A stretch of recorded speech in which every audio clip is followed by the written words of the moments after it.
A man came back from a business trip. As soon as he opened the door, he saw a pair of unfamiliar men's shoes in the entryway. He had originally planned to come back a day early to surprise his wife. Instead, what awaited him was her betrayal. This man's name is Kong Jin-young. He and his wife Sammy had adopted a daughter. They named her Woo-ju. Once, Sammy went out to get her hair done, but she left the feverish Woo-ju alone at home. She didn't even turn off the gas in the kitchen. When Jin-young rushed home, the house was already filled with smoke. He quickly called an ambulance. Only then was he able to rescue the child from danger. What crushes people is never a single blow. It's the disappointment that accumulates bit by bit. Jin-young finally couldn't take it anymore. He divorced Sammy, feeling guilty. Sammy went to America alone. This incident became the family's unmentionable pain. No one wanted to bring up the past again. Only little Woo-ju would occasionally miss her mom. She secretly taped together the torn photos. She would sit alone in a corner, lost in thought. Until this day, Woo-ju unexpectedly saw Sammy on the street. She panicked and ran away because she was too excited. It triggered her asthma, and she collapsed on the roadside. Fortunately, a woman named Eun-soo happened to pass by. She immediately took her to the hospital. Jin-young received the news and rushed over. When he saw Eun-soo,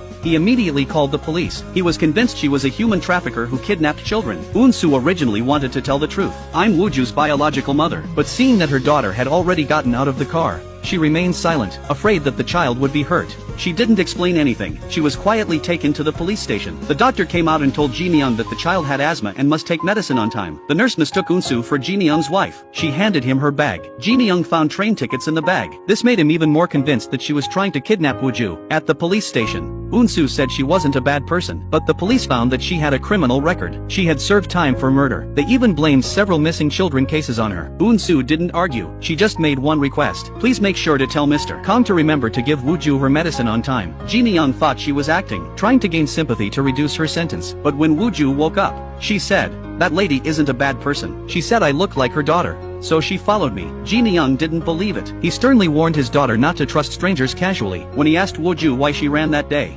Woo-ju didn't dare tell him. What she saw was her mom. But some things can't be hidden forever. At an interview covering a corporate signing ceremony, Jin-young unexpectedly saw Sammy. Sammy said she missed him very much. She wanted to start over. But Jin-young couldn't get over her betrayal from years ago. Sammy changed her approach. She said she had seen Woo-ju on the street that day. The child ran away as soon as she saw her. This made Jin-young realize that the person who had been chasing Woo-ju that day was actually Sammy. Back at the editorial office, Jin-young learned that the real kidnapper had been caught. The police also confirmed that Eun-soo was innocent. He finally realized that he had wrongly accused an innocent person. Thinking of all the things he had said at the hospital and police station, his heart was filled with regret. At this moment, Eun-soo had just walked out of the police station, and it was raining heavily outside. She stood in the rain. Her mood was heavier than the rain. Just then, an umbrella quietly appeared above her head.